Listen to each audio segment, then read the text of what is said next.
d'ici, ouais. Ouais, ouais. Et puis après, la plongée se passe à pleine mer sur 34 mètres au plus profond et sur la partie arrière qui remonte jusqu'à 10 mètres de la surface. Ouais. Alors ça ressent. Décris-nous, quand tu plonges, toi, tu vois quoi? Est-ce que l'eau est claire? Est-ce qu'il y a des troubles? Est-ce qu'il y a des poissons? Voilà. Faut savoir que c'est une zone assez exposée justement à la houle, un peu comme aujourd'hui, donc pas toujours évident d'y aller. Et puis il faut bien choisir son horaire et puis ses coefficients de marée. Et dès qu'on commence à descendre sur l'épave, c'est juste gigantesque. On a l'impression d'être face à un immeuble, une grande paroi qui s'élève de plus de 20 mètres.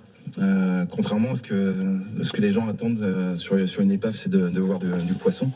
Il n'y a pas énormément de poissons encore à l'heure actuelle. Je croyais qu'il y avait toujours des poissons qui venaient se reproduire sur les épaves. C'est pas vraiment le cas. Sur la Moco, vu la situation géographique où elle se trouve, il n'y a pas forcément elle n'a pas été très colonisée. On retrouve un peu de lieux, quelques crustacés, mais comparé à d'autres épaves qui seraient un peu à l'écart des roches, elle est moins colonisée que les autres. Ouais. Parce qu'il y a d'autres épaves autour de celle de la Moco. Alors, dans le secteur, ici, il y a une petite épave qui s'appelle l'Electra, qui est au bord des roches de Corne-Carré. Et puis après, autrement, nous, on part souvent plonger sur des épaves du côté de Molène, Ouessant. Ouais.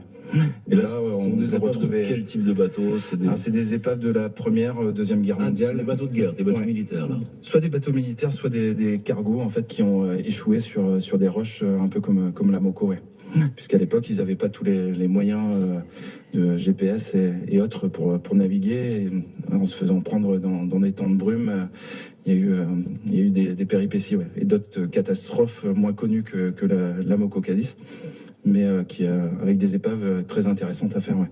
Qu'est-ce que tu appelles, toi, Philippe, une épave intéressante? C'est quoi le côté Justement, des épaves qui sont encore bien conservées, pour certaines qui ont été ferraillées, d'autres qui ont eu, un peu comme le Drummond Castle dans le Frommer, où il y a eu des grandes catastrophes humaines.